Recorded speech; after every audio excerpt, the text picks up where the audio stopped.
all extremely welcome to the Sir Arthur Conan Doyle Centre in Edinburgh, except most of you aren't in it or in Edinburgh. But you are very welcome, and it's rather wonderful, these Zooms. And we've had so many people. This must be I suppose, about the 35th of these Zooms we've done since we were locked down and were not able to have lectures in the centre. This is great. You're all very welcome.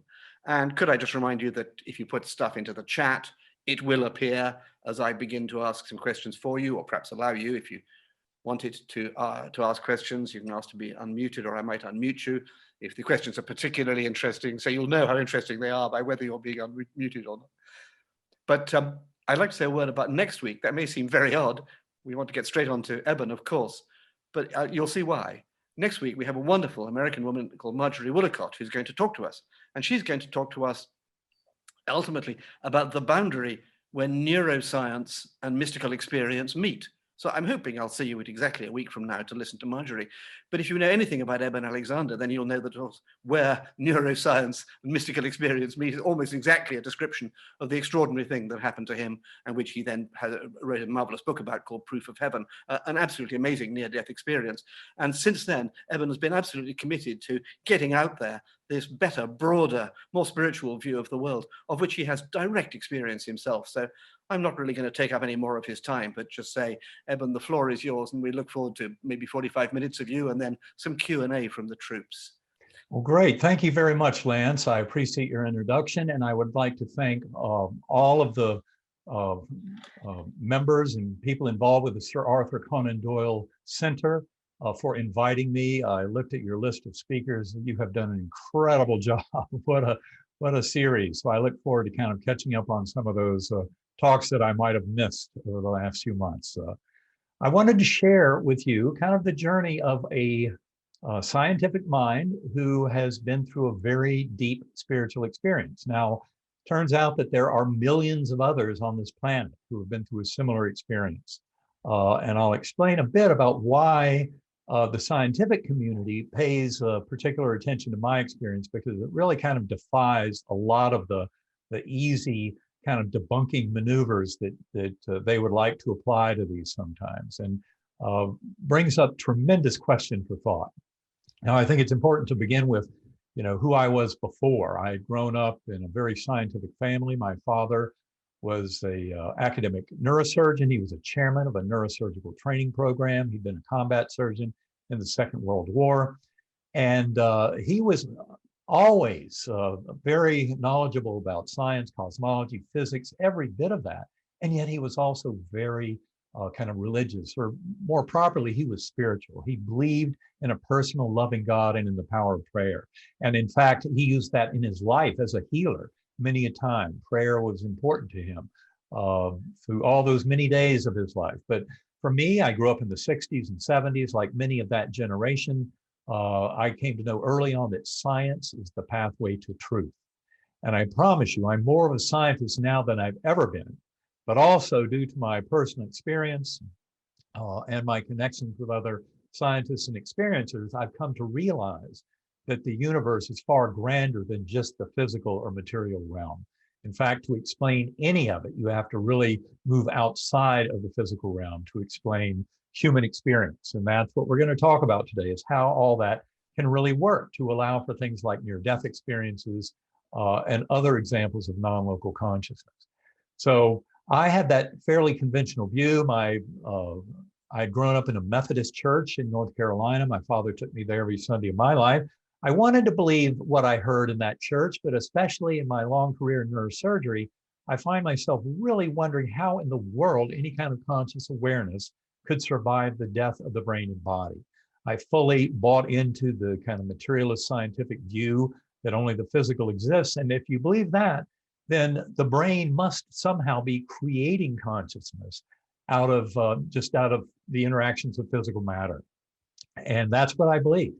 And I came to a screeching halt in that false belief system. November 10th, 2008, awoke with severe back pain, soon realized I had a horrific headache. Anyone in medicine who hears of sudden onset of a back pain and headache that's like that would think of meningitis, but the doctor was already out. I didn't realize it, but my brain was already being overrun by an extremely aggressive, primitive, and absolutely should have killed me bacterial meningitis. In fact, I then broke into grand mal seizures at home. My family was very alarmed. That's when they called the EMTs who came to our house and put in some IVs, tried to stop the seizures, couldn't do it, hauled me off to the Lynchburg General Hospital emergency room, where I had worked for more than 2 years as a neurosurgeon. And in that ER, of course, I was gone from this world. And in fact, one of my former colleagues, the ER doctor, Dr. Laura Potter, was the one taking care of me. She didn't even recognize me. She had heard from the nurses, 54-year-old white male in extremis, trying to die right there in Major Bay 10 of the ER. And she just came in and started working on me before she all of a sudden recognized who I was. Oh my God, what a shocker that was. She was one smart enough to realize this could easily be meningitis, did a lumbar puncture, out came thick white pus under pressure. And she told me many months later, when she saw that, knowing that I'd gone into coma within 3 hours, and then she got a report back from microbiology that it was a gram-negative bacteria. That's really the worst kind of meningitis you can have. And once she had those facts together, she knew I was in deep, deep trouble, and she suspected I might not survive the illness.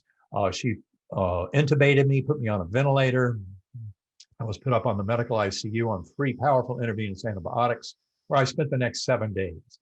But I really didn't show much in the way of signs of coming back to this world. And in fact, on the 7th day, it was a Sunday morning, the doctors held a family conference where they recommended that I be let go, that they just stop the antibiotics and let nature take its course, because they'd never heard of a case of somebody in deep coma from that kind of bacterial meningoencephalitis who then went on have a full recovery. So given the fact I was showing no positive signs on the 7th day, it was time to let me go. And it was a few hours later that I actually did come back to this world. Important to point out, my brain was so absolutely savaged at that time that I did not even recognize loved ones at the bedside. My mother, my sisters, my sons, my former spouse. I had no idea who these beings were. All I knew was the journey I had just been on, this incredibly rich and ultra real spiritual journey. I'm going to describe a few pieces of it in a few minutes. But the shocking thing is, according to all the tenets of modern science, neuroscience, thinking brain creates consciousness, none of this should have been possible.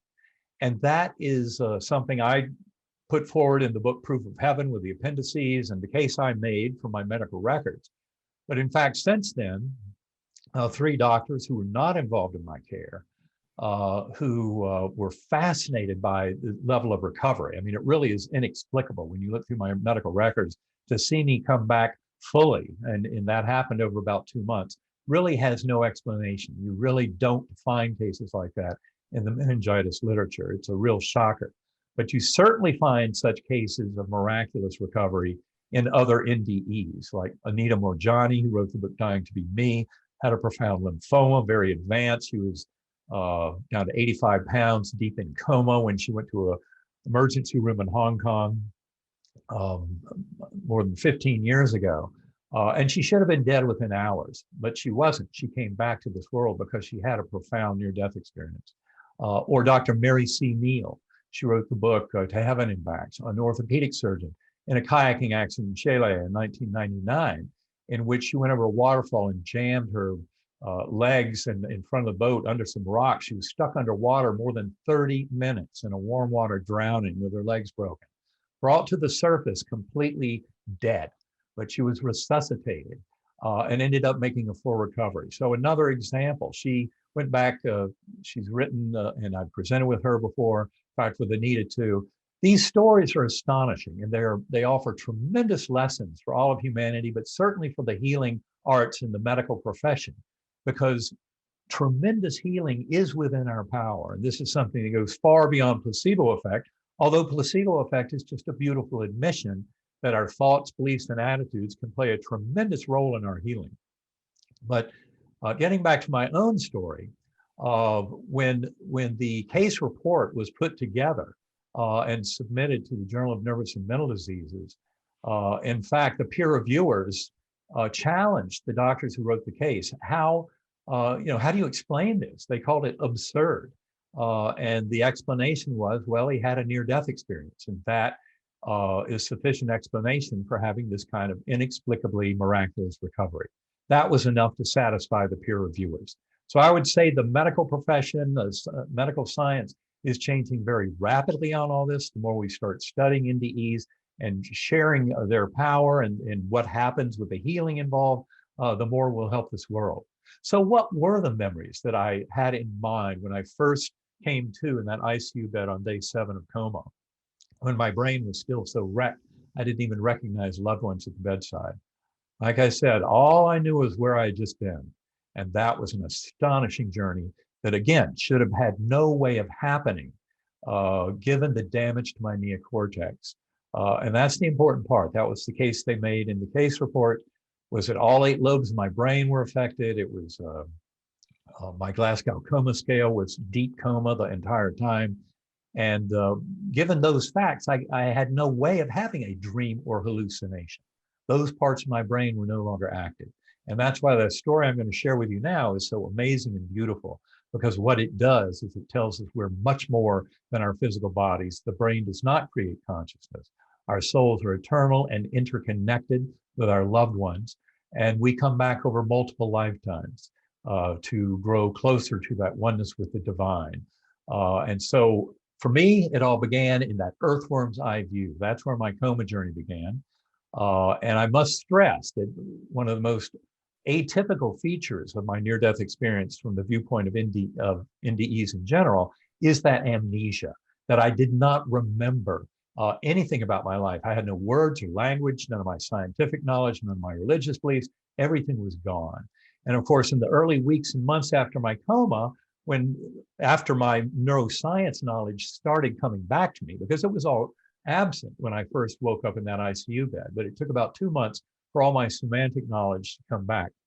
And that was a strange period indeed, because I came to realize how striking this journey was, and yet the neuroscientific data that it couldn't have happened created this tremendous conflict in me. And that's what I've been going through, certainly in that first year or so, and trying to make sense of all this. So in that earthworm's eye view, very primitive, coarse, unresponsive realm. It was like being in dirty jello. I have had no body awareness during any part of this journey, but had strong memories of kind of roots or blood vessels all around me. And although it seemed to go for ages, I don't think I had any kind of memory moment to moment. So it seemed like an eternity that I was in that earthworm's eye view, but it wasn't. I was rescued by a slowly spinning white light. And it came towards me. And then I realized it was packaged with a perfect musical melody. And that's a very crucial part of my journey, because it turns out what we remember as music, vibration, frequency, sounds, that is how our soul can traverse these realms. And it's, of course, in those realms, sounds are not heard with the ears. You don't see with the eyes. You no longer have the brain intervening as a filter to reduce everything down to this tiny trickle of awareness. And in many ways, being in those spiritual realms is like drinking consciousness from a fire hose. It is full bore. What I often tell people is one of the reasons that it is so difficult to apply words to these journeys is our modes of knowing there are so radically different and grander than our modes of knowing here in this world, where there is so much filtering going on. There, we can become entire swathes of the scene to learn and know so much more. And in fact, that's what happened to me, as I'll describe, as this journey progressed. So there's this beautiful portal of light that ushers me up through a set of musical melodies into the Gateway Valley. The Gateway Valley was ultra real. The mistake so many people make is they think a near-death experience will be kind of vague and dreamlike. It's the opposite. This world, the material world, is the dreamy, murky world. That world is sharply real, memorable, detailed, vibrant, alive. It's the kind of thing that you remember for decades, even half a century, without losing any of the memories at all. And the memories have been studied scientifically, memories from NDEs, and shown to be more valid than just about any other memories you can ever have in your life, even a very traumatic, deep and powerful events in physical reality. So there's something very different going on here. These are not dreams and hallucinations at all. Now, in that beautiful Gateway Valley, I remember I was a speck of awareness on a butterfly wing. There were millions of other butterflies, and they were looping and spiraling in these vast formations and colors beyond the rainbow. And I remember down below was this absolutely gorgeous meadow surrounded by this forest. And there were waterfalls into crystal blue pools. It was just absolutely magnificent. The plant life, flowers, buds, blossoms, every bit of these rich eruptions of color and vibrancy and alive fabrics and textures, just absolutely indescribable. And there were thousands of beings down below in this meadow, dancing, joy and merriment, tremendous festivities going on. They were dressed in very simple garb and yet very colorful, colors beyond the rainbow. This scene was so indescribable. It's you get tired of telling people how indescribable it is. I felt good about the words I used in Proof of Heaven, the words that I use in these presentations, and yet I know they don't fully do it justice. But they convey the message as best I can of what I experienced. So on this butterfly wing, there was a soft summer breeze that blew through. And in retrospect, that breeze changed everything. Given my complete amnesia, when I look back now, that breeze was my first awareness of the divine. I called it in my early writings, the breath of God, or the divine wind. And that soft summer breeze, although the scene stayed the same, it completely altered my interpretation of it, because all of a sudden I was now aware of the infinitely loving, healing, caring, and deeply personal aspect of that God force of pure love. That so many near-death experiencers going back thousands of years across all cultures, across all belief systems, across all continents, have come to witness the same beautiful, loving force that lets them know there is nothing to fear about dying, that our souls are eternal, our connections are eternal with our loved ones. And so on that butterfly wing, after this incredible awakening of that soft summer breeze, I realized there was a beautiful young woman. And in my write-ups, weeks later, when I came back trying to put all this down, before I read anybody else's NDE or before I moved on, because I wanted to record all of my memories, I called her my guardian angel. This beautiful young woman with her sparkling blue eyes, high cheekbones, broad smile, high forehead, soft brown hair, and dressed in the same simple garb as all those beings dancing down below us. But again, the colors absolutely rich beyond description. And I remember she looked at me with this look of pure love, with this broad smile on her face. She never said a word to me. She never had to. Her message was very clear. You are deeply loved and cherished forever. You have nothing to fear. You are cared for. And I cannot tell you how refreshing and liberating that message was. In many ways, I knew I was home. That's one of the most astonishing things. It's in this, what sounds like by my description, a very foreign land, to realize that that is a deep and profound spiritual home. We've been there before. We'll be there again. We remember it. It's very comforting. And so this is an extraordinary reassurance to those who have fear of death, is to realize all these near-death experiences sharing this incredible sense of oneness and love in that realm of our true spiritual home. That is a true blessing for all of us, because it reveals so much more about who we truly are and our nature of being. Now, in that Gateway Valley, I remember seeing all that joy and festivity below, and children playing and dogs jumping. All those festivities were being fueled because up above were these swooping orbs, pure kind of oval energy forms, each one with a kind of an individual spirit. When I wrote that all up weeks later, I called them angelic choirs. And these swooping orbs were leaving a golden, dusty trail against this blue-black velvety sky. The entire scene was lit by these billowing clouds of pure color.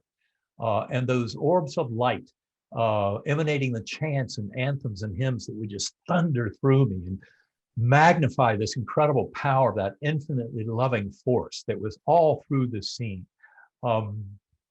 Incredible comfort and joy in that realm. And what I remember is that, in fact, that those angelic choirs provided yet another portal up into even higher levels beyond this other realm. So I remember witnessing from that spiritual level, knowing the material realm, all that was down in this very low fashion, very dense energy and vibration fashion.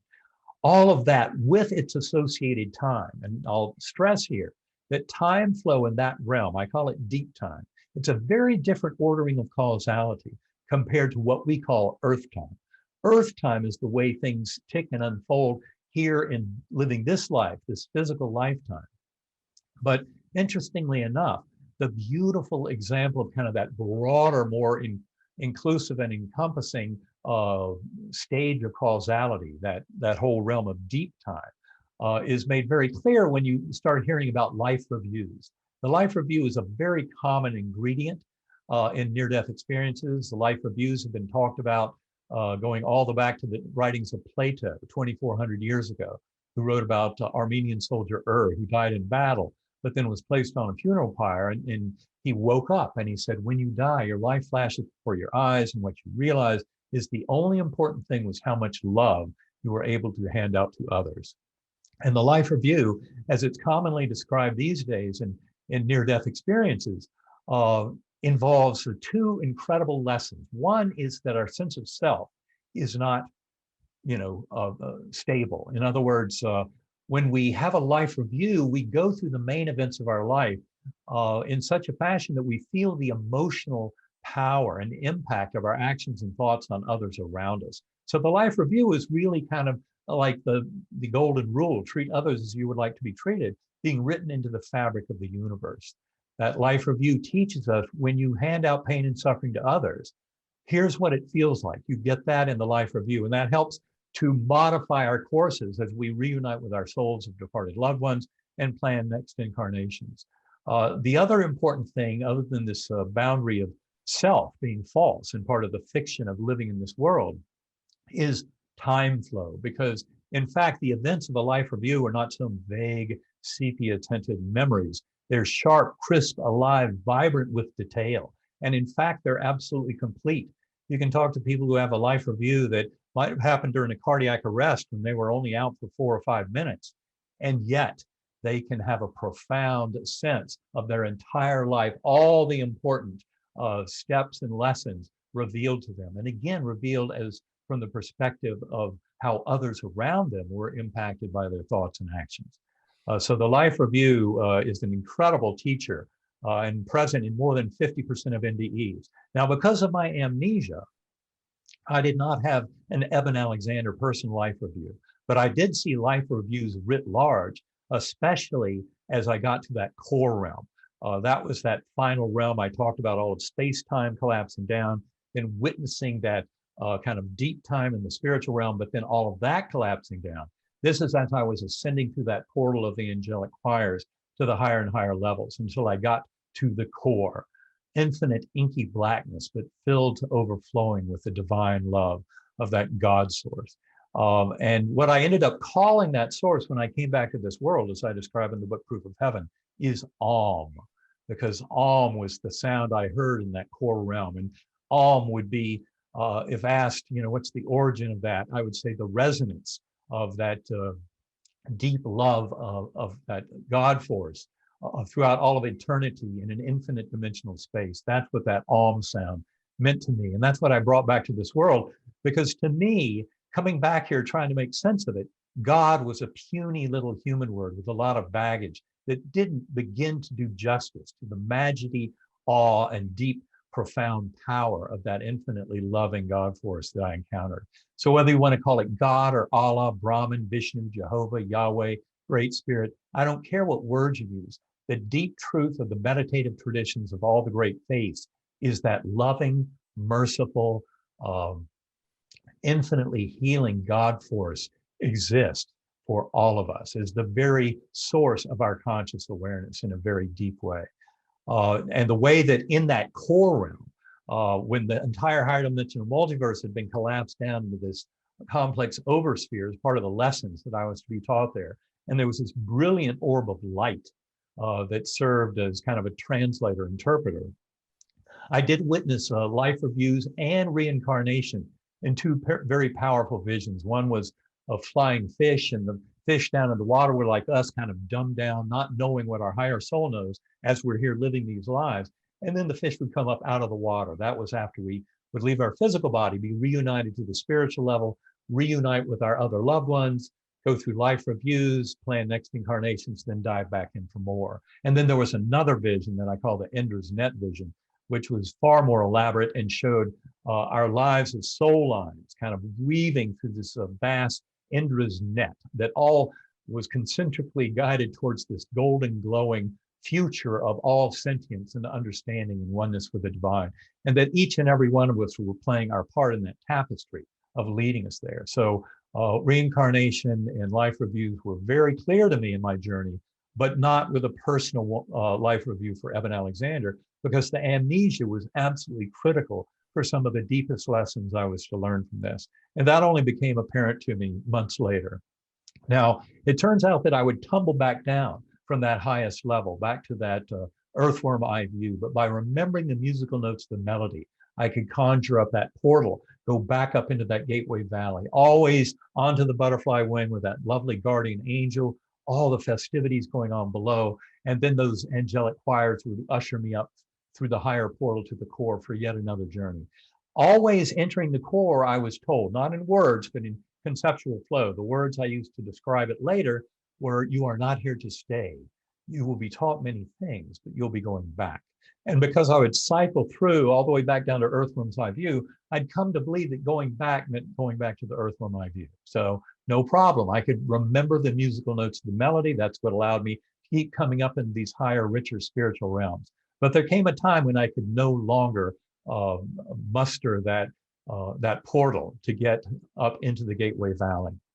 And to say I was sad at that moment would be an understatement, but I also knew by that point that I could trust that the universe would take care of me. And I think that's one of the most beautiful gifts you should obtain from the NDE literature, is this sense of trust, of a loving force that will take care of us and honors all of our hopes and dreams in many ways in that realm. But we need to know that is possible to open the doors for all of it to happen. Now, when I was now banned at the end of my NDE, no longer able to conjure up the portals to the higher realms, I remember there was a witnessing of thousands of beings around me going off in the distance. And their heads were bowed, many with their arms up like that with candles. This murmuring energy coming from these arcs of thousands of beings gave me tremendous comfort, just as much as I had received in the blissful spiritual realms of the Gateway Valley and the core. And yet here I was back in this dark and murky kind of earthworm eye view area, but I was getting this tremendous energy from all these beings. And in my writings weeks later, trying to make sense of it all, I said that was the power of prayer. That's when I was feeling this incredible loving sense of many other beings, but I still had no idea about this earthly realm or what this going back to could possibly mean. And it was at that point, this was really at the very end of the experience, where I was aware of 6 faces that appeared to me. And those 6 faces were important because although I did not recognize them when I saw them in the NDE, within hours when I woke up, of course, I knew exactly who they were. And they were the people who had been in the ICU room the last 24 hours of coma.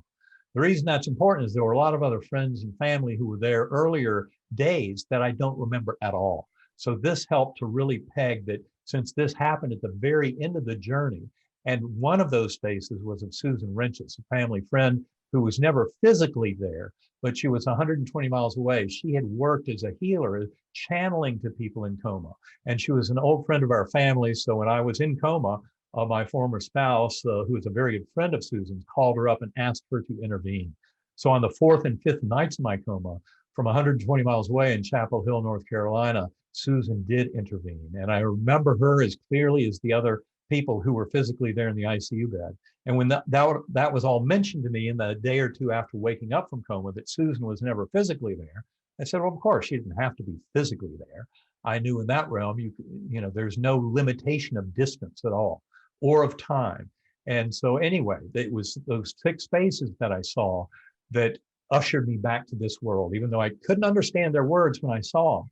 The last of them was the one that made the biggest difference. That was the face of a 10-year-old boy. It was my son, Bond. And believe me, I understand the incredible irony of his name. Bond is an old family name, but in this journey, he turned out to be my bond to this universe. And I remember they had protected him from the worst news during that week.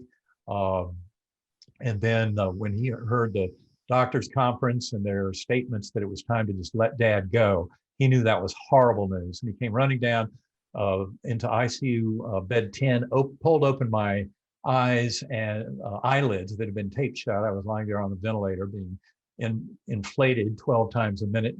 And my eyes, one looking over here, one looking down there, pupils not responsive. Those of you in medicine know that's not a good sign. It's basically like you're looking at a corpse. And that's exactly what I would have thought. I promise you, I did not hear him with my ears or see him with my eyes, but he was pleading with me. Daddy, you're going to be okay. Daddy, you're going to be okay. As if somehow that would make it so.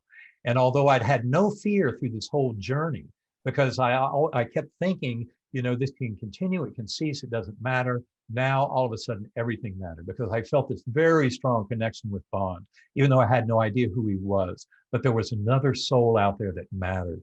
And it was my sense of deep responsibility to him that actually encouraged me to come back to this world.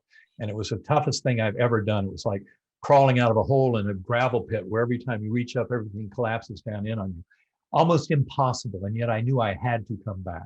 And that's when I struggled my way back to this world. As I said, the confusion initially, not even knowing loved ones at the bedside, then trying to explain my story to my doctors. And of course, if you read Proof of Heaven, you'll realize I also had a 36 hours of a paranoid, delusional, psychotic nightmare after I woke up, after they extubated me.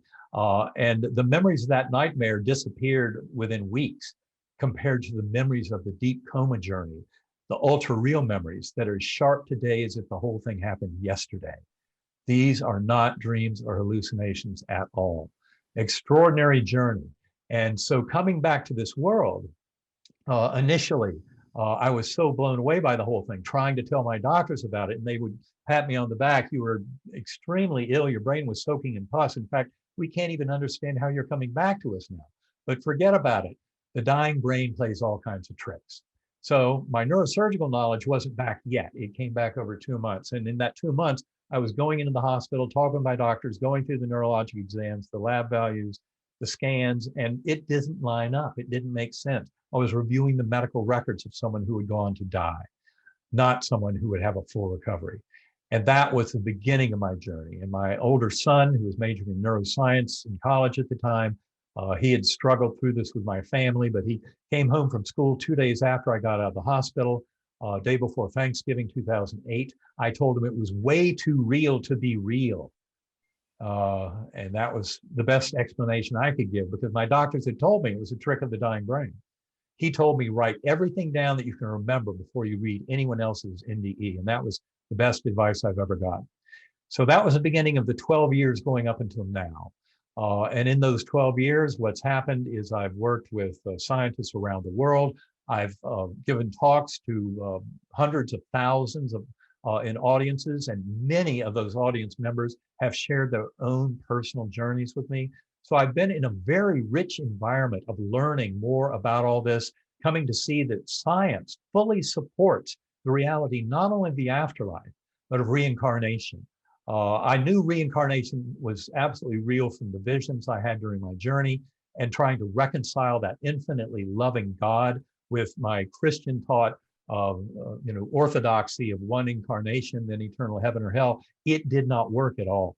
And so it was very refreshing to find that there's a tremendous scientific literature on reincarnation, really from countries around the world. The data I know best is from the University of Virginia. Anyone out there can go to uvadops.org to learn a tremendous amount more about that. They've uncovered in 6 decades more than 2,500 cases, past life memories in children, where the most ready explanation is actually of reincarnation. So anyone discussing consciousness and memory The mind-brain relationship in the year 2021 must be absolutely conversant of this gigantic literature on the afterlife, on near-death experiences, shared death experiences, which happen to people who are physiologically normal, to bystander souls who go through the same thing as an NDE, even witnessing the life review of the departing loved one before they come back to this world. The literature on all this is tremendous. If you read my second book, Map of Heaven, and then especially the third book, Living in a Mindful Universe, is a continuation of my personal story from Proof of Heaven. And in that book, I go to great lengths to unite science and spirituality, because in fact, this scientific revolution based in the nature of consciousness is moving along very powerfully. We will never go back to materialism because materialism has been completely disproven. And yet so many in the scientific community labor on under the misassumptions and the false conclusions of materialist or physicalist thought, thinking the brain creates consciousness. But those days are coming to an end. Within the next decade, a tremendous revolution will happen, and that's because the evidence is already there. You don't need more evidence. What you need to do is look at the evidence that already exists. Right now, there's a certain contest going on that Bigelow Institute of Consciousness Studies out of Las Vegas, Nevada is running. It's a prize contest for an essay, the best essay to report the supporting scientific evidence for the reality of the afterlife. I know a lot of people who are participating in this contest, and I think the essays, which are due in early August and will be publicly announced in early November, will be a real game changer for this world, because I think, as I said, I work with scientists around the world in getting more deeply into this question of consciousness and the mind-brain relationship, the nature of reality. Those who want to learn more about that, for example, could go to GalileoCommission.org. And that's a beautiful group. I'm one of the more than 100 scientific advisors to that group. In fact, there are more than 300 scientific members of that group. I would like to thank Harold Wallach for writing a beautiful manifesto to support that position. But you can read that on that website, GalileoCommission.org. Now, why is all of this important? Well, our world is in a pretty deep set of problems right now with climate change, with a lot of pollution, with economic inequalities, with a lot of strife and violence and conflict. And a lot of this, I would say, is because our materialist science has held sway over our world for so long. And one of the tenets of materialist science, reductive materialism, is that it's all just separate objects, and that you need to understand how those separate objects interact. Whereas a more quantum-informed version of consciousness and reality is one that really acknowledges the oneness, the one mind that we all share. This is one of the deep arguments that we put forward in Living in a Mindful Universe, which has been supported by many scientists who study consciousness around the world. But this notion of objective idealism, or as Bernardo Kastrup calls it, analytic idealism. Other synonyms, I would say, would be metaphysical and ontological idealism. To me, they're all pretty much saying the same thing, that there is a mental layer of the universe that is responsible for all the top-down causality of everything that happens in our lives. This is why the power of prayer can be demonstrated, that prayer can have an impact. This is why things like placebo effect are so powerful. I mean, big pharma cannot stand placebo because right out of the gate, they need to overcome about a 30% benefit that is well known to medical science to exist just from someone having a belief, thought, and attitude that they might be doing something that will make them better. And placebo effect, of course, is just the beginning. As I mentioned earlier, cases of near-death experience with miraculous healing that goes far beyond any kind of explanation from Western or from medical intervention. That really takes us a long way to seeing the power of mind over matter. If the spiritual content of an NDE can help us to have such a profound healing, that is telling us all of us have a tremendous power to bring healing to ourselves and to this world at large. And that false sense of separation is very damaging. As I said earlier, The golden rule is written into the fabric of the universe in the form of life reviews that are described in more than 50% of NDEs going back thousands of years. And that golden rule is very real. Treat others as you would like to be treated. If we hurt others, we will have to face that in our life review. In fact, I would say that some of the hellish NDEs, they're very uncommon. Hellish NDEs are probably between 3 and 5% of all near-death experiences. But even some of those can lead to very positive changes. And I would say that the hellish NDE often, in the stories I've heard from people, are simply a life review for someone who had been busy handing out a lot of pain and suffering to others. So really avoid that problem, when you leave this world by doing a daily review. Take care of those things now. That's what my partner, Karen Newell, encourages me to do. And I would also like to mentioning Karen, that I have used meditation to return to my NDE to develop a much richer relationship with it. And in fact, Karen and I give workshops around the world using the technology she developed with her business partner, Kevin Cossey. And you can learn more about that at sacredacoustics.com. But for me, Sacred Acoustics, I meditate an hour to a day, more if I can. I've been doing that for more than 10 years, and it's been an extraordinary mode for me to go deep into consciousness. When you realize that that little running stream of thoughts in our head, that little voice in our head, that's not our consciousness. As Michael Singer puts it in his book, The Untethered Soul, he calls the voice in our head the annoying roommate. Yes, keep that in mind. It's little more than a parlor trick. Your consciousness, the deep and profound mystery of consciousness that is so confounding to scientific and philosophical investigation, is really that one mind that we all share. And this is the extraordinary gift, is coming to realize that we're all in this together. If we hurt another, we're hurting ourselves. And this is not just about human beings. In fact, in the long run, this kind of spiritual growth will absolutely demand that we change a lot of our farming and food practices, because our animal friends are also part of the spiritual universe. I've met many people who were welcomed to heaven in their NDE by their dog or their cat who had left this world years before. And I know many hospice centers that use cats to identify when the next patient will pass over. And the cats who have this job seem to have a very natural ability to just know. So do not believe that animals do not have a rich spiritual awareness too. In fact, plant protein is a lot healthier for us, though maybe all of us should shift a lot more to vegetarian or vegan practices. I'm certainly trying my best to do so. I think in closing, what I would like to say is that really this awakening is inevitable based on the evidence. We've had more than 5,000 years for religious systems based on similar journeys that various prophets and mystics have had, just like NDEs, to the same territory, to kind of help change this world.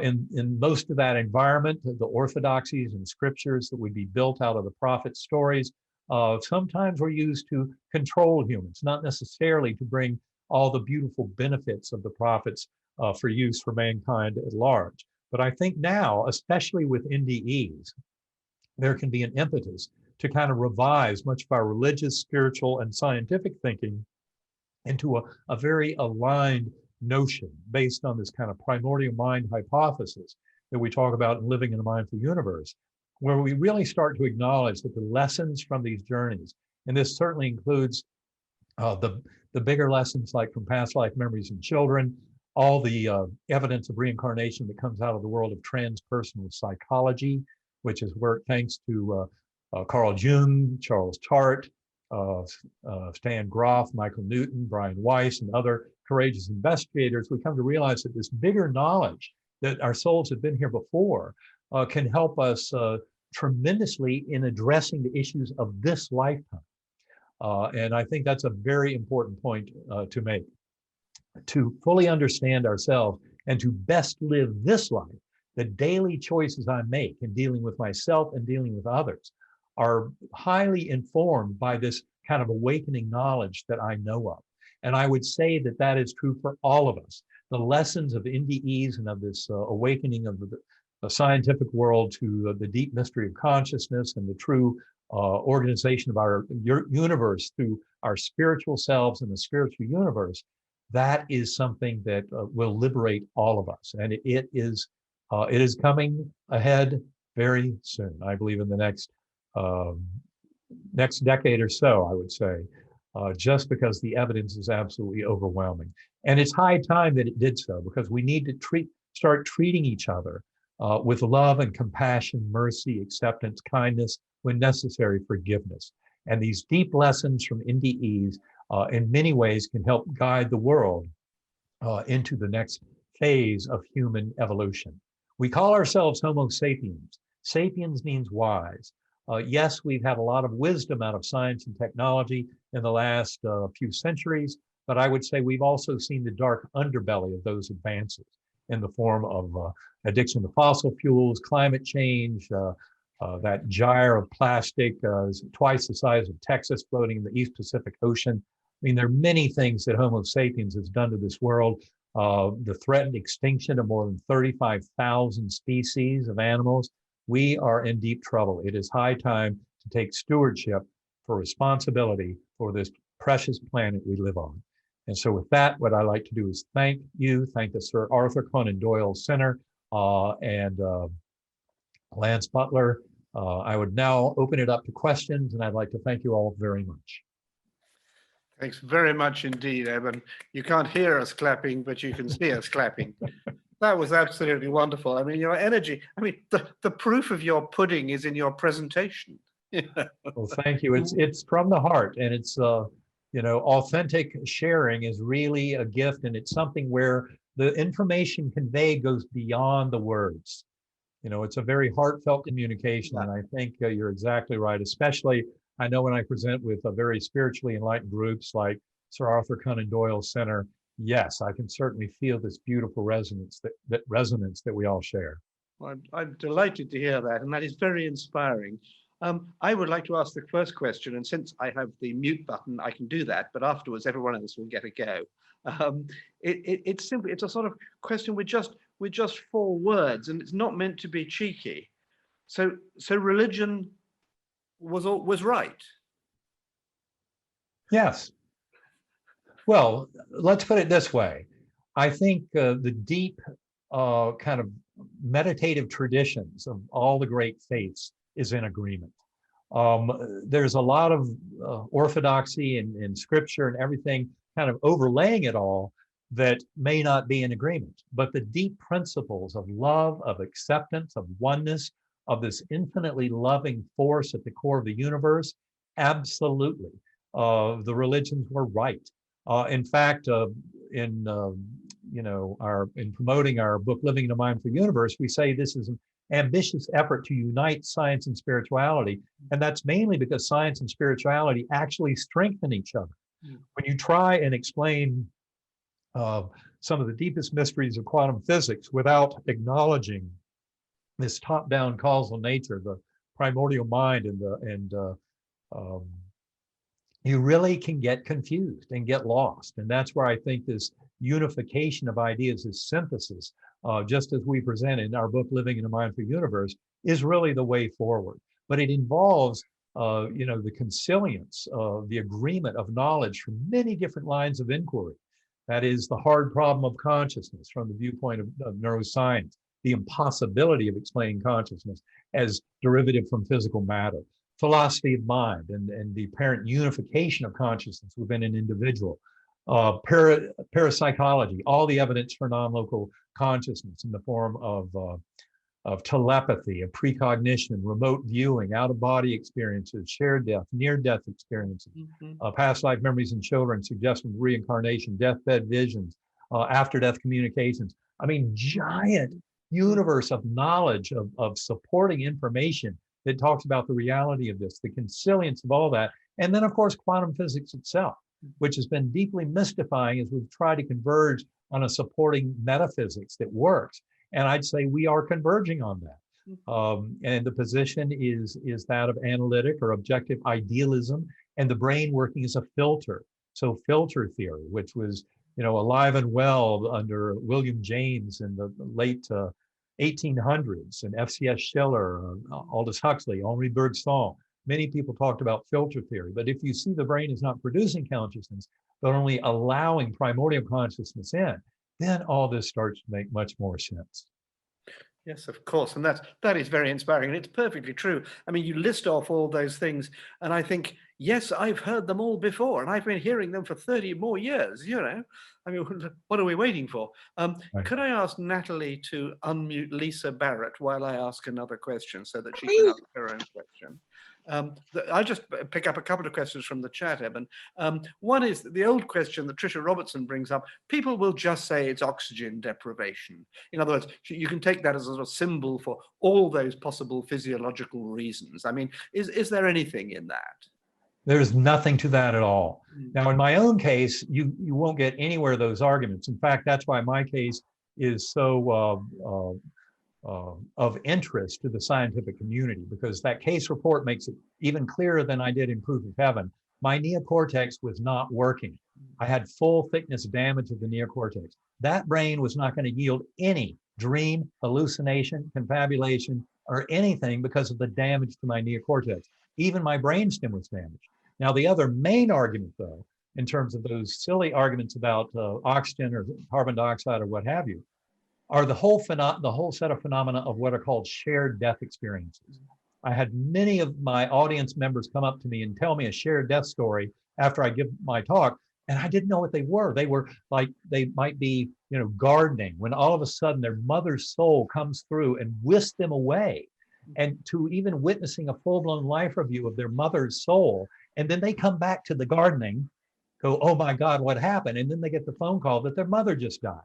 A shared death experience is absolutely mind-bending, and yet they are common. They happen a lot. I first was made aware of shared death experiences, and the reason I mention it is these people are obviously normally healthy. They don't have any kind of health problem at all, and yet they have the very same experience as the NDEer. So shared death experiences in and of themselves completely refute that absolute nonsense of trying to pretend this is oxygen deprivation or CO2 levels in the brain. Okay, well, just before we get to Lisa Barrett, Tricia made one other little comment on top of that question. Her friend's little boy had an NDE when he was 6. He spoke of the colors, the perfume, the sounds, the birds, all being different to here. Yes. That was your experience. Absolutely. And it's a beautiful thing that, you know, you have young children who have no prejudices about a lot of this stuff, who also have NDEs that describe the very same kinds of features. So, yeah, it's a real gift that these occur across all kinds of age groups, ethnicity. I mean, NDEs have basically hit every population on Earth. And they're very common, and they're going to change this world. Of course, they're just the tip of the spear. And the other important point that people often make is you will never completely prove the afterlife just from near-death experiences, because near-death experiences always come back.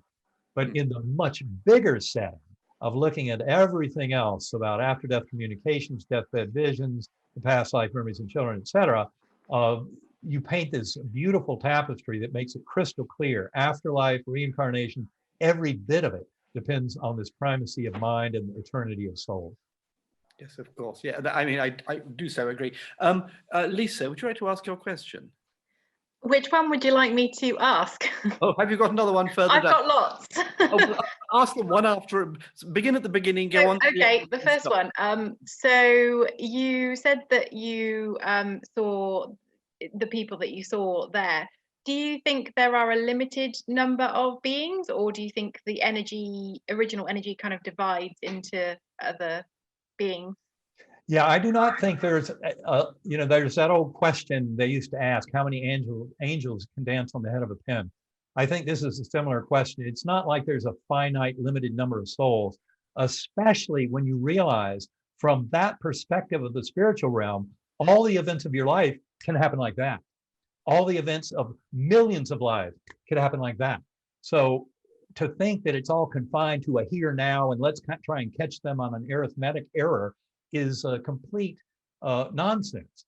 Not only that, but I do not believe that all of this process of reincarnation and kind of the spirit world coming into the material world is limited to Earth. I think there are a number of stories I've heard from people that involve spiritual journeys in many other places. In fact, I had visions that I mentioned in Proof of Heaven of more advanced civilizations far beyond ours that would make the comparison I used was we would be as far below them as an earthworm is below us. So in other words, I had visions of these extraordinary ranges of civilization and of interplay of souls in these spiritual realms, and to try and pretend that you're going to kind of say it's a certain number of souls that exist at one time, and that somehow there's going to be a paradox that eliminates all this is just nonsensical. It's a much bigger theater of operations than that would allow. Lisa, what about your question about believing whether some of the faces you saw had returned? Yeah, sorry, I missed some words out from that. I just wondered, you said there were 6 faces that were very important to you before you came back. Did you recognize all of them, or do you think some of them were from a previous reincarnation? No, those were all faces that were, 5 of them were literally people who were there the last 24 hours I was in coma at my bedside. So they would actually do things like open my eyes and look in my face and say, you are in coma, you're going to get better, things like that. I had no idea what they were saying, but that's what these people were doing. There were the 5 that did that. Then, as I already mentioned, there was one person who was never physically present, Susan Renches, who channeled to me, just as she channeled to hundreds of other coma patients in the past. Although she told me months later that I was probably the worst case she'd ever seen. She used the analogy of like being in a desert, walking up to an oasis, and there's a rope coming out of the well, and you would pull on the rope. And she was used to doing that in her kind of mental space of this channeling activity. And she'd pull on the rope and then start pulling the soul up out of the well. But when she got to my rope and pulled, it was like there was nobody still on the other end. And she said it was the most frightening case she'd ever had, because many of her coma patients had gone on to die after her intervention. And I was the one who was most gone from this world when she first encountered me. But she tried on 2 nights, on nights 4 and 5 of coma, she channeled to me to help bring me back. And of course, it was the last face I saw, Bond, who was truly there on that Sunday morning, came running in to try and bring his dad back. Well, he did a mighty good job of that. Something far beyond anything my doctors would have ever expected or predicted. Natalie, could you unmute Maureen Smith, please, while I just read out, because it amuses me, Bob Steck's intervention. In a car accident in 1999, I landed 30 feet away after being thrown through the wheel at 65 miles an hour. I blacked out for about 30 seconds. One of my first thoughts upon regaining consciousness was, damn, I didn't have an NDE. There are going to be more and more people like that, aren't there? Well, the thing is, sometimes we don't remember it, but we actually have a lot of the ingredients of an NDE. That kind of scenario actually comes up, especially with children who have an NDE at a very young age. Sometimes they have an NDE much later in life, and they'll uncover memories from the NDE of childhood that, for whatever reason, were not available. There's a process called program forgetting, where we don't necessarily bring all the information back. And that happens in NDEs, it happens in other circumstances. Okay, Maureen. Hello, Eben. Hello. Thank you very much. Thank you. And this is something that's often intrigued me. How do we benefit from each life experience and what we learn if we can't bring that knowledge consciously into the next life we have? I'm sorry, part of that broke up on me. Can you ask the question again? Okay, how do we benefit from each life experience and what we learn if we can't bring that knowledge consciously into the next life that we have? Well, I'm not sure I'm understanding your question, but I believe that it concerns kind of the events of this life, the life review, and resolution of various kind of conflicts. And if I'm understanding your question, what I believe happens is if there are residual issues still to be settled, that's where we get into the life review. If we need to make amends or forgiveness or what have you with others. And then at the end of that whole process, if there are other issues that kind of our soul line had in mind to learn for this incarnation, they might have to be packaged into a next incarnation. But it's all in a process of growth and transformation. So this talk of reincarnation is not, for example, like might be encountered in some Buddhist interpretations where there's the wheel of suffering and you keep reincarnating, but the actual goal is to get off the wheel of suffering. Because in fact, the way I see reincarnation, the way I would say that near-death experiencers in the modern era support reincarnation is much more of a progressive, a process of transformation filled with grace that has to do with our becoming more one with the divine over multiple lifetimes. And so in essence, as one ascends in that journey, one becomes far more altruistic, philanthropic, just concerned with the higher good. I mean, that's a natural part of the soul growth involved in multiple incarnations and of the learning and teaching that's involved in that. Not sure if that answers your question, but that's kind of the way I see it working. Okay, Natalie, could you unmute Chloe Diaz, please? And meanwhile, I will just ask on his behalf Nick Kyle's question or comment.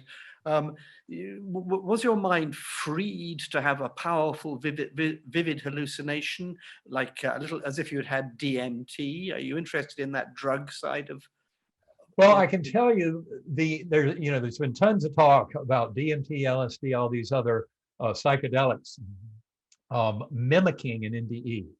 And in that whole giant discussion, I decided to do a scientific experiment where I actually took some 5-methoxy dimethyltryptamine, which is probably the most powerful of those substances.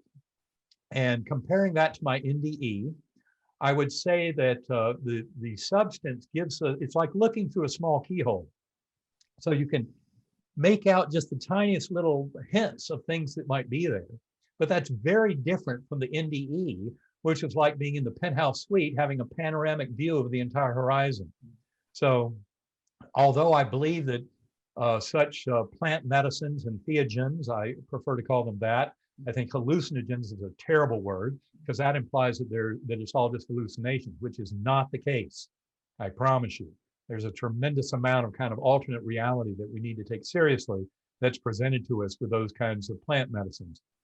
But in fact, what I would say, and we talk about this in Living in a Mindful Universe, is if you really want to engender a deep transcendental experience like I had, you're much better off using a form of meditation, a very deep form like sacred acoustics, which is modulating a circuit in the lower brainstem that evolved more than 300 million years ago. That's why differential frequency brainwave entrainment can be so powerful at liberating consciousness. And in fact, Christopher Bache, B-A-C-H-E, who wrote a book called Dark Night, Early Dawn, wrote very specifically about comparing head-to-head high-dose LSD for spiritual work, and he had 73 such experiences over 20 years. But he also compares favorably the use of binaural beat brainwave entrainment. He was using HemiSync, which was the form out of Robert Monroe's Institute back in the mid-1990s. I would say, in my opinion, sacred acoustics is a more powerful form. But even with that kind of weaker form of binaural beat brainwave entrainment, Christopher Bates said that you could get as far with the sounds in meditation as you could with the high-dose plant medicines. And I believe, especially when you start to realize that the plant medicines, those serotonin 2A agonist, antagonist drugs like psilocybin, DMT, LSD, et cetera, they're all having a spotty influence on the neocortex. So they have kind of a patchy influence on thinning the veil and liberating the soul to kind of that primordial mind. But far more powerful, from my point of view, is when you bypass all of that, go right down to the lower brainstem with sacred acoustics, meditative tones, and go into very deep meditative trances where you've completely left the kind of here and now and all that consciousness machinery of the mind behind. I think that's what's happening in sacred acoustics, binaural beat brainwave entrainment. So for people who just default to, this sounds like a DMT trip, I guess that's what it was. No, that's not the case. That does not explain these journeys by a long shot.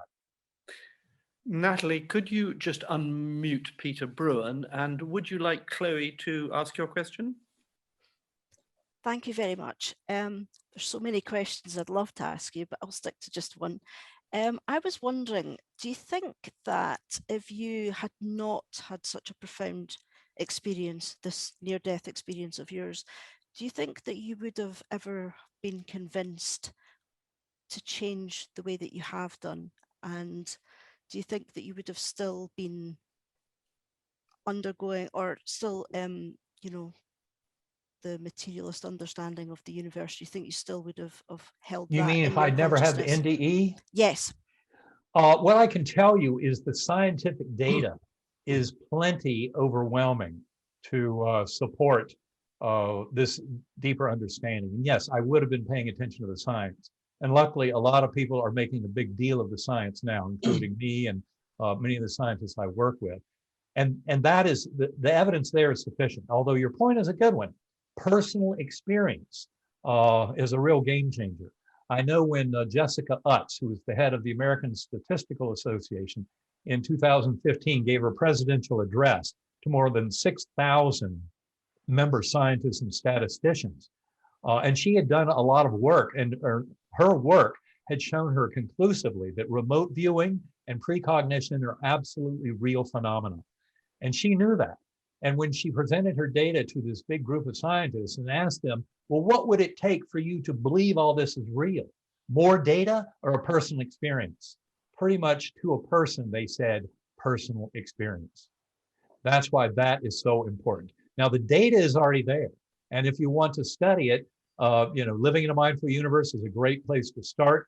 If you are deeply scientific and want to pursue the challenging scientific path, I would send you to Ed Kelly's 3 books, Irreducible Mind, Beyond Physicalism, and Consciousness Unbound. And they will help you really get on board with this. Living in a Mindful Universe is a multidisciplinary approach to the same kind of set of tasks. We put it together more for the general public. I would say the Ed Kelly series and their literature is also widely available at uvadops.org. But the scientific evidence is overwhelming.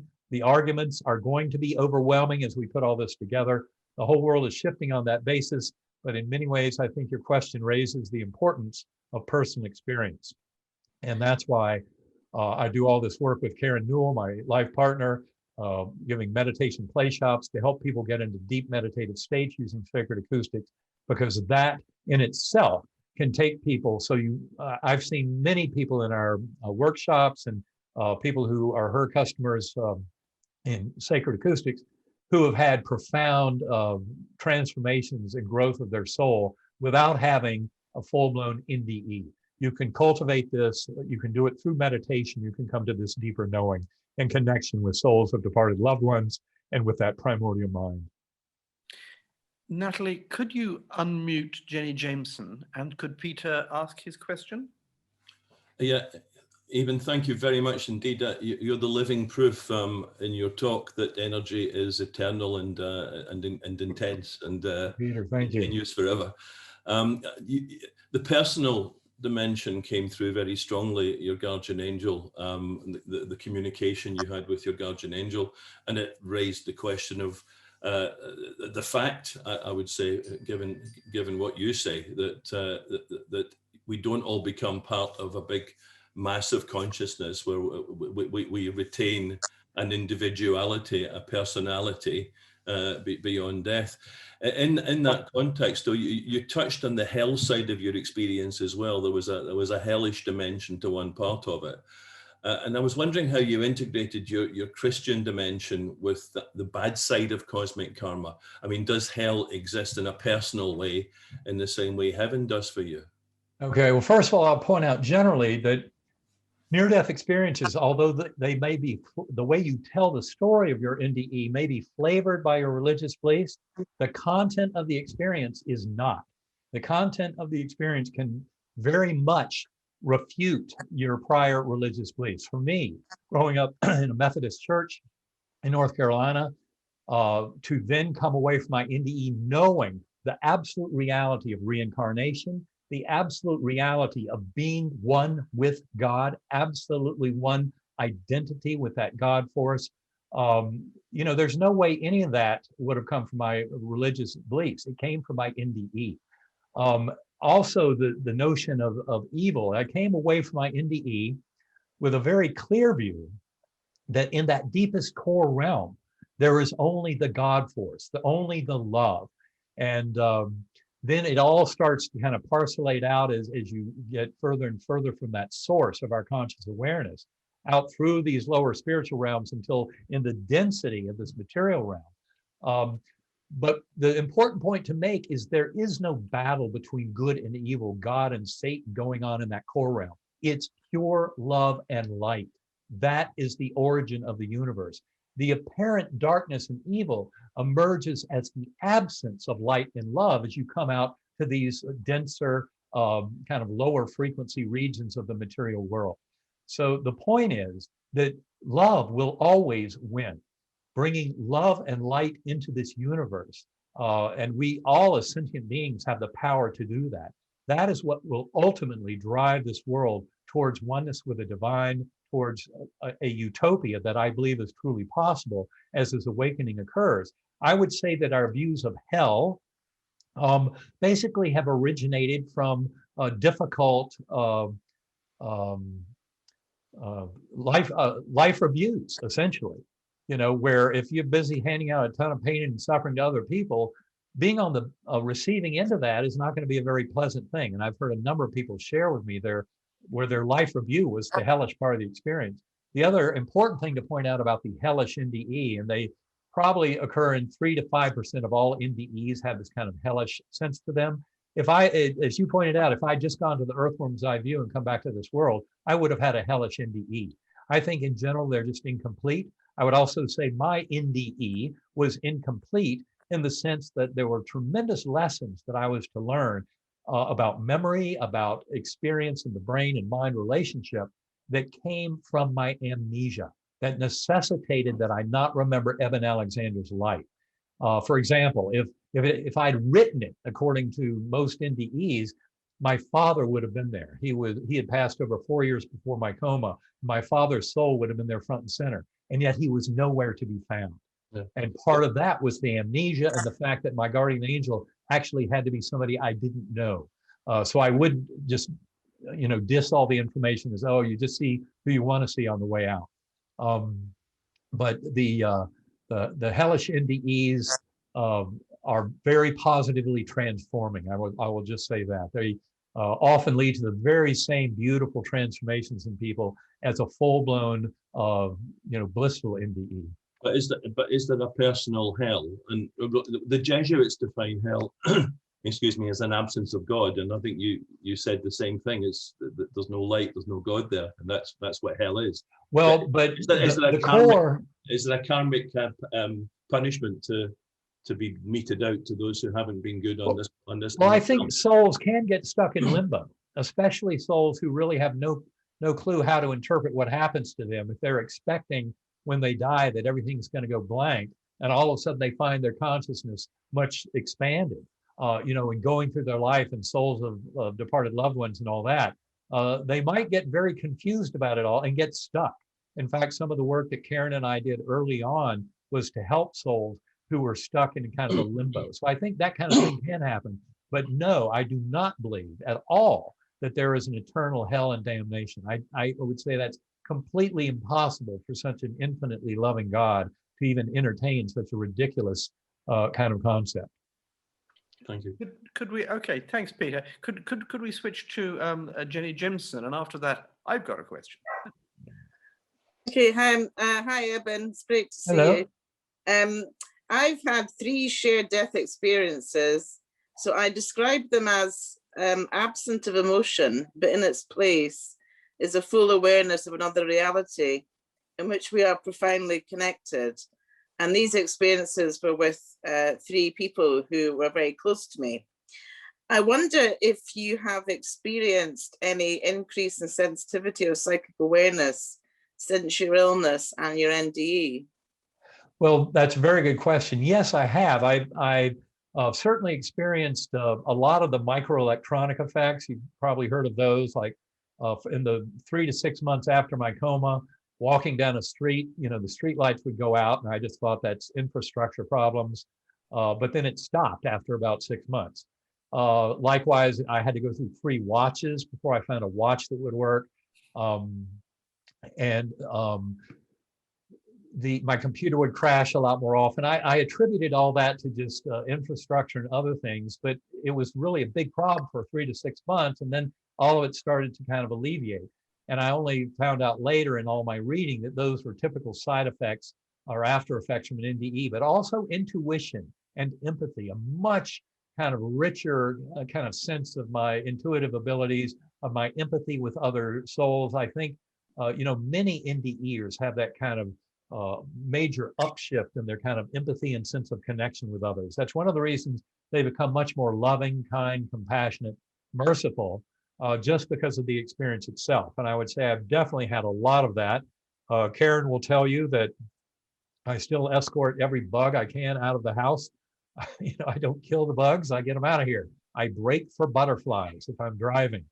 Karen pointed that out the other day, and I thought, I guess that is something not everybody does, and I didn't do before my coma. But yes, I have a tremendous respect for life.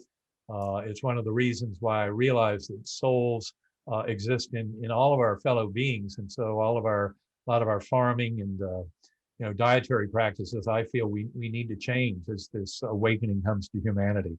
But yes, I envy your beautiful pre-shared death experiences. I cannot imagine how beautiful that would be. But it's a gift, and it's a thinning of the veil. And I think this can also be cultivated through meditation. There are many ways we can come closer to the sense of oneness with our fellow beings. We don't have to have an NDE to get there. Yeah, if I can just add before Lance comes in, after my shared death experiences, I did reflect and speak to people about them, and I came to the conclusion that it was actually a very powerful part of the healing process for me in terms of the loss. Yes, absolutely. Well, that's a beautiful way to put it. I must say, one of the most common statements from many of my audience members early on that kind of amazed me was they would say the greatest gift they'd gotten from their departed loved one was some absolute assurance of the ongoing reality of their loving relationships, even after bodily death. And oftentimes that's in the form of a shared death experience or an after-death communication, deathbed vision, all these different ways. But it's an extraordinary gift that for those of us left here behind on this world can be tremendously comforting to have that experience. Thank you. That's Thank beautiful. you. That's just so great. Natalie, if you could just unmute John Sprunt, I think it is, and I'd just like to take the opportunity to pick up a comment here from Pauline Morgan. She's talking about a film called Mountain, which is a very, very beautiful film about mountains. And it made her, as it made me, think about the notion that, mountains, trees, the sun, have consciousness, according to people like Richard Sheldrake, for example. Absolutely. On the other hand, I want to pick up something from Eben's book, which I read with great interest when it first came out, and it's really done a lot for me.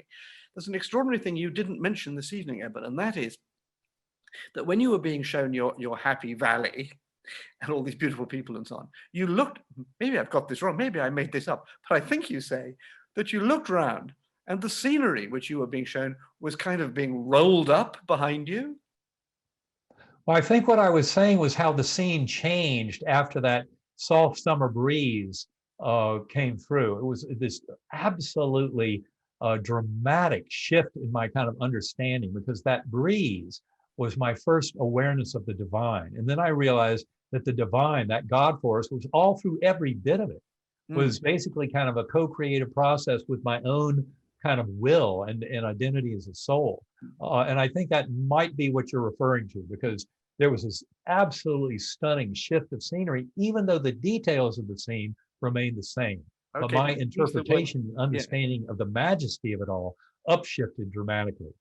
Okay, but you use the word scenery, and I'm slightly torn between thinking that, as it were, mountains and trees here are only, in some sense, the creations of our imagination, and that's kind of proven by your experience on the other side, or perhaps going the other way and saying that these things are all intensely real, but intensely divine. Well, they were absolutely that. And so what I would say to kind of carry on your thought here is that you come to realize that all of this is basically in the mind of God, and that we're sharing that. And we come down to this world, and you kind of feel like it's just a physical world out there. But in fact, I would say there's a tremendous amount. It's all exists within consciousness. That's the interesting thing. And the scientific angle on this is extraordinary. But it really is kind of having us flip our general concept about things 180 degrees, to where you realize that everything you've experienced in your life has just been the inside of your unconsciousness. But that inner world has tremendous power to shift, even though we see it as an external world. That's why attitude, belief, thoughts, these are very, very important, because they kind of shift our internal world. And we, in our book, we Living in a Mindful Universe, we talk about what we call the supreme illusion.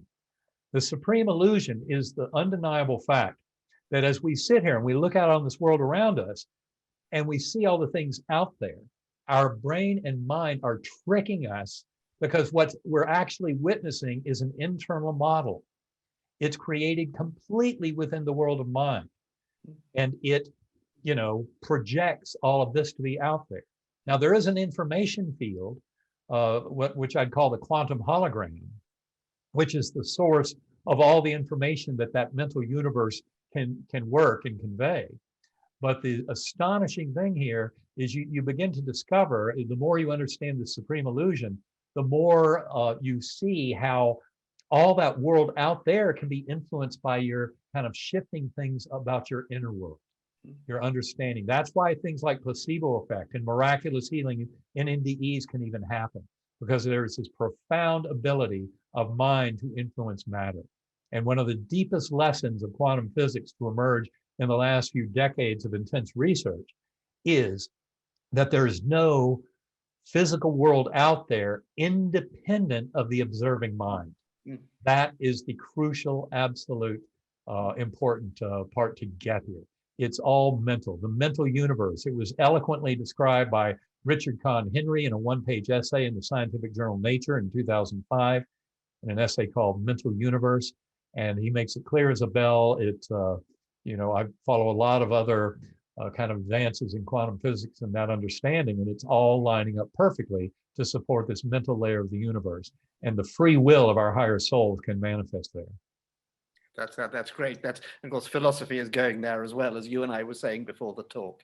Yes. We're going to have John Sprunt now, but perhaps you could unmute D.L. Mesick as well, Natalie. So John Sprunt, please. Yes, hello, can you hear me?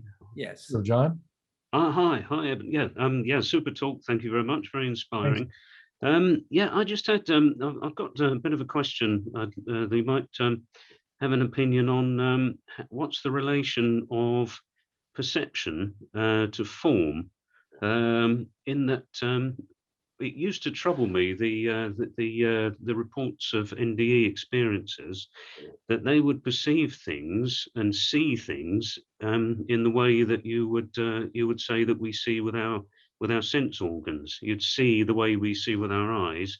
You'd hear things the way we see with our ears. Well, if then consciousness then exists without those organs, how we can then perceive things in a similar way.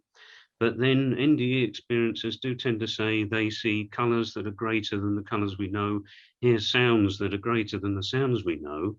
I'm just wondering if it is related possibly to why we have to be incarnated in the first place, in that we actually have to come here to be formed as a physical form in order to perceive, and that we perceive things in the way that that we've been trained in the physical world initially, because we have to, maybe. Well, I would kind of flip the thinking a little bit and say, if you envision that world, the Gateway Valley in the core realm where my NDE unfolded, as kind of like Plato's world of ideals.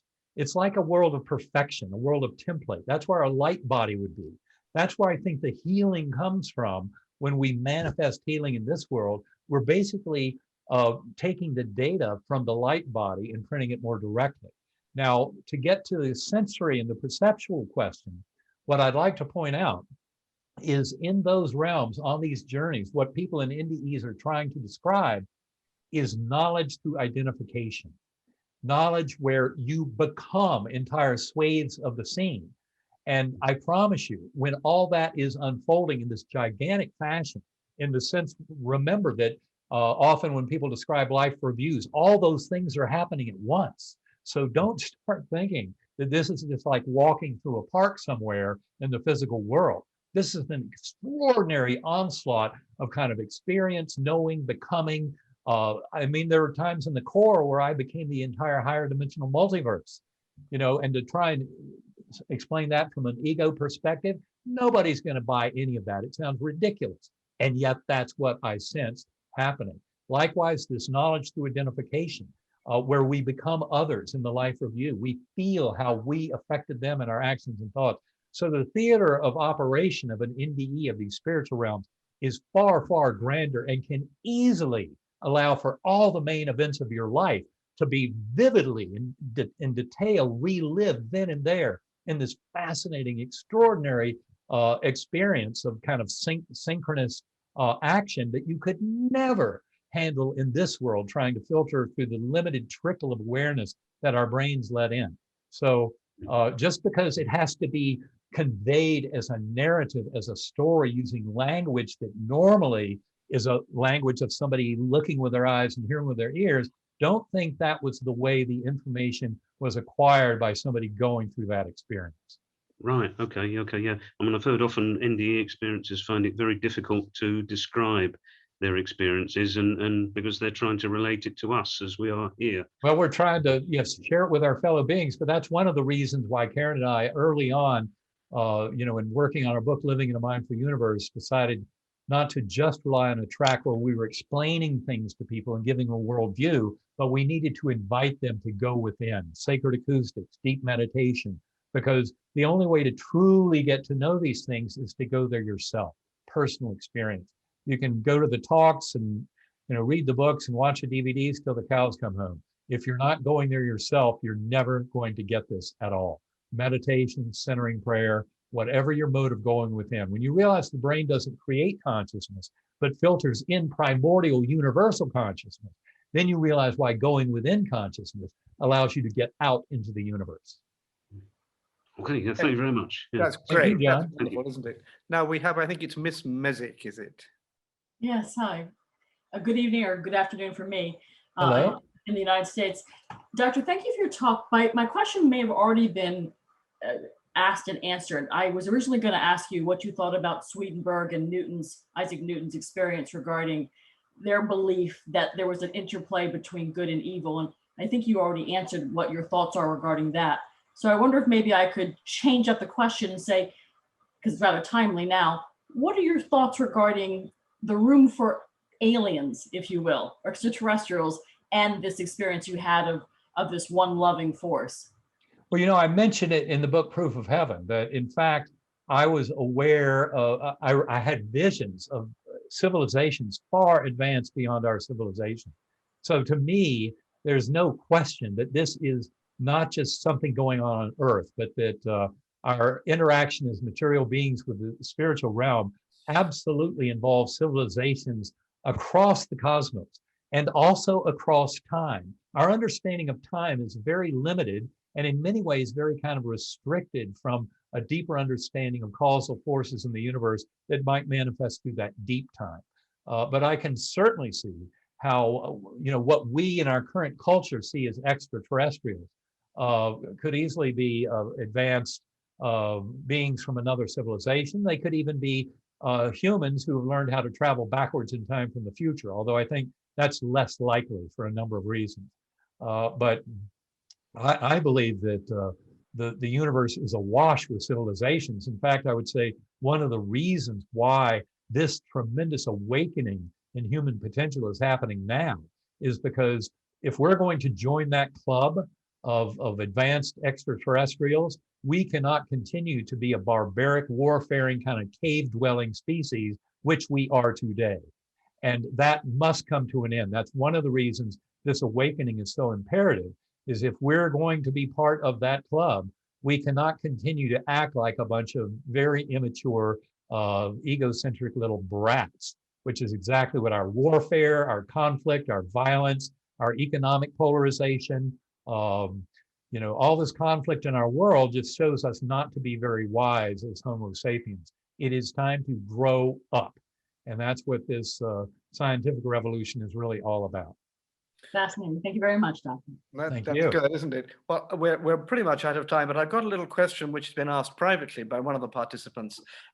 Could I ask you, what do you see as the distinction between fate and destiny on the one hand and free will on the other? So the question about free will in the light of an NDE. That's a beautiful question. I could go on for hours about that. Oh, God. I mean, in fact, this is all truly about free will.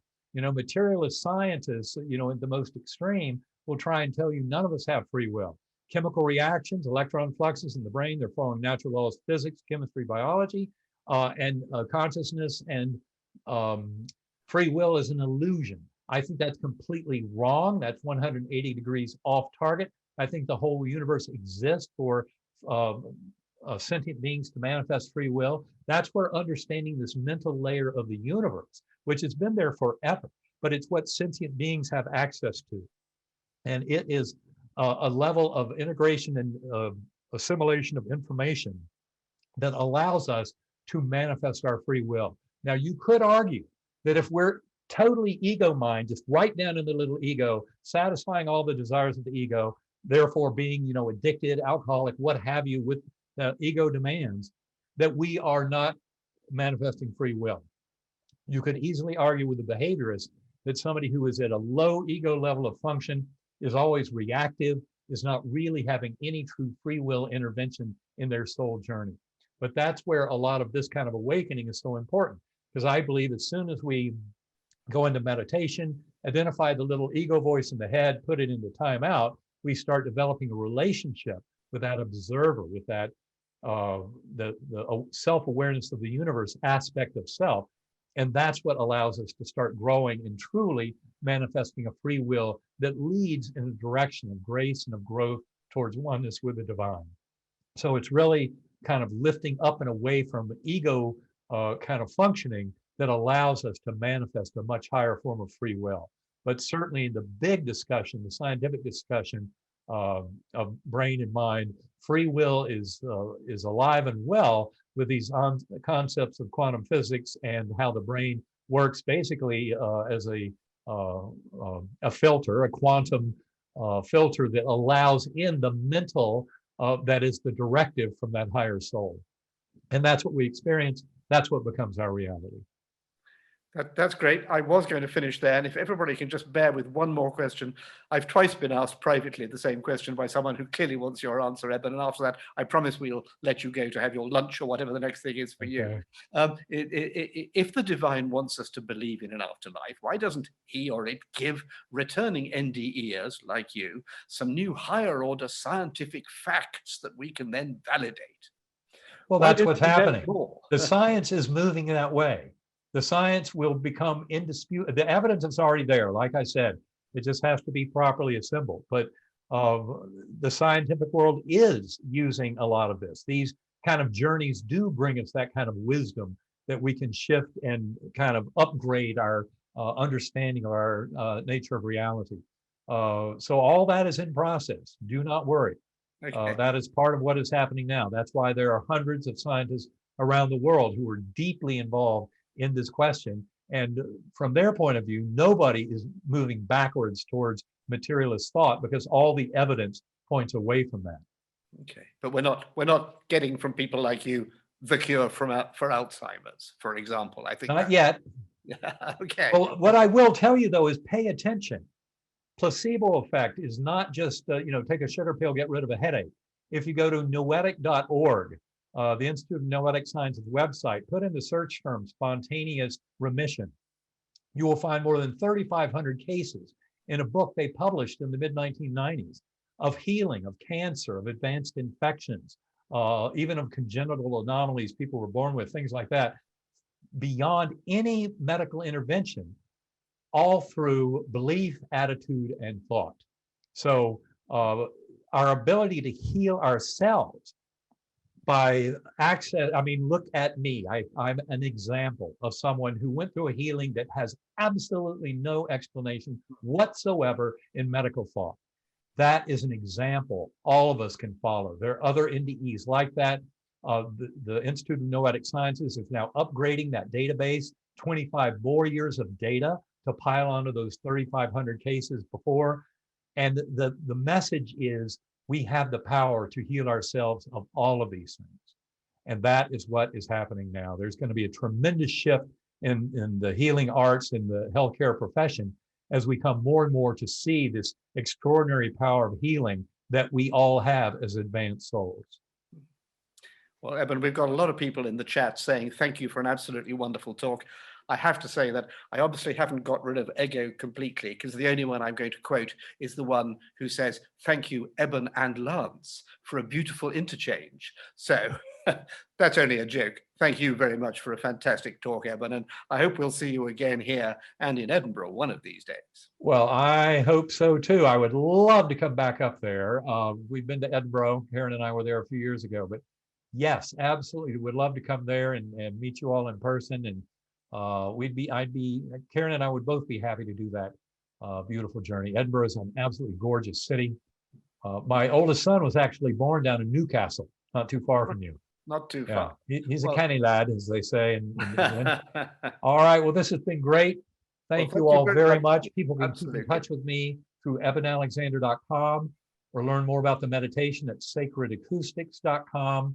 And also for anyone who wants to follow us, we do a bi-weekly free webinar. You can access it through unitedinhopeandhealing.com. And those are the different ways to stay up with us. So until we visit you in Scotland, namaste. Namaste. Thank you very much. Thank you. Thank you very much for having me. You've earned your call. All right. We will. Bye-bye. Bye now.